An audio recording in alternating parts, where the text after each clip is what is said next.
আখিরাতে মুহাম্মদ সাল্লাল্লাহু আলাইহি ওয়াসাল্লামের শাফাআত লাভ করা। তার মানে ইখলাসের ফলাফল আখিরাতে মুহাম্মদ সাল্লাল্লাহু আলাইহি ওয়াসাল্লামের শাফাআত লাভ করা। কি আপনি রাসূলের শাফাআত চান না পীর সাহেবের শাফাআত চান? কি আমাদের সমাজে আছে না অনেকে এমন ইখলাসদার, এমন পরহেজগারিতা দেখায়, ভাবে যে পীর সাহেব নাকি তাকে জাহাজে করে জান্নাতে নিয়ে যাবে। কি আছে না এমনটা? তো এগুলো থেকে বের হয়ে আসতে হবে, আকাঙ্ক্ষা করতে হবে রাসূল শাফাআত করবে। আরে কিয়ামতের মাঠে নবী রাসূলদের অবস্থা ইয়া নাফসি নাফসি নাফসি নাফসি করবে সবাই, আর আপনার পীর সাহেব আপনাকে জান্নাতে নেবেন?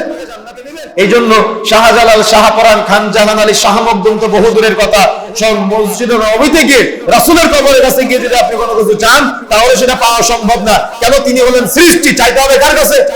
স্রষ্টার কাছে চাইতে হবে, আল্লাহর কাছে চাইতে হবে। কথা বুঝতে পেরেছেন? এই জন্য রাসূলের শাফাআত কামনা করতে হবে। কথা বুঝতে পেরেছেন? স্যার ইখলাস পড়েছেন আপনারা? ইখলাসের মধ্যে কি পড়ি আমরা? হাউজে কাউসার আছে না? হাউজে কাউসারের পানি এটা কামনা করতে হবে, চাইতে হবে। আপনার তো আকাঙ্ক্ষা নাই।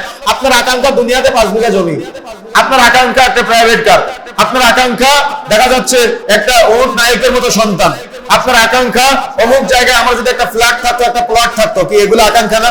কিন্তু একটা দিনের জন্য আমার আপনার আকাঙ্ক্ষা নাই হাউজে কাউসার। একটা দিনের জন্য আমার আপনার আকাঙ্ক্ষা নাই যে রাইয়ান নামক দরজা দিয়ে জান্নাতে প্রবেশ করব। একটা দিনের জন্য আমার আপনার আকাঙ্ক্ষা নাই যে আমরা বিনা হিসেবে জান্নাতে যাব। একটা দিনের জন্য আমার আপনার আকাঙ্ক্ষা নাই যে আমরা কবরে ইল্লিনে থাকব। একটা দিনের জন্য আমার আপনার আকাঙ্ক্ষা নাই যে আমরা পুলসিরাত সহজে পার হব। একটা দিনের জন্য আমার আপনার আকাঙ্ক্ষা নাই যে মিজানের পাল্লা আমার হালকা হোক। আমাদের এমন কোন আকাঙ্ক্ষা পাওয়া যায় না, কিন্তু এমন আকাঙ্ক্ষা থাকা দরকার। যদি আকাঙ্ক্ষা না থাকে তো আপনি পাবেন না। যদি আকাঙ্ক্ষা থাকতে হবে, ইচ্ছা শক্তি থাকতে হবে। সুতরাং আকাঙ্ক্ষা দরকার, আগ্রহ দরকার ইবাদত কবুল হওয়ার জন্য। এটা শর্ত, আকাঙ্ক্ষাটা শর্ত, বুঝে শুনে ইবাদত করা শর্ত। আপনি নামাজ পড়লেন 5 ওয়াক্ত কিন্তু কিছুই বুঝলেন না, আপনি ফাওয়াইলুল মুসাল্লিন, আপনি ধ্বংসপ্রাপ্ত নামাজি। আপনার নামাজ কবুল হবে না যদি আপনি সূরা ফাতিহা না বুঝেন। আপনার নামাজ কবুল হবে না যদি আপনি নামাজের মধ্যে কি পড়লেন না বুঝেন। আপনার নামাজ কবুল হবে না যদি আপনি নামাজে সাজদায় কি পড়েন এটা বুঝেন না বুঝেন। আপনার নামাজ কবুল হবে না যদি আপনি রুকু থেকে কি পড়েন যদি আপনি এটা না বুঝে তিলাওয়াত করেন।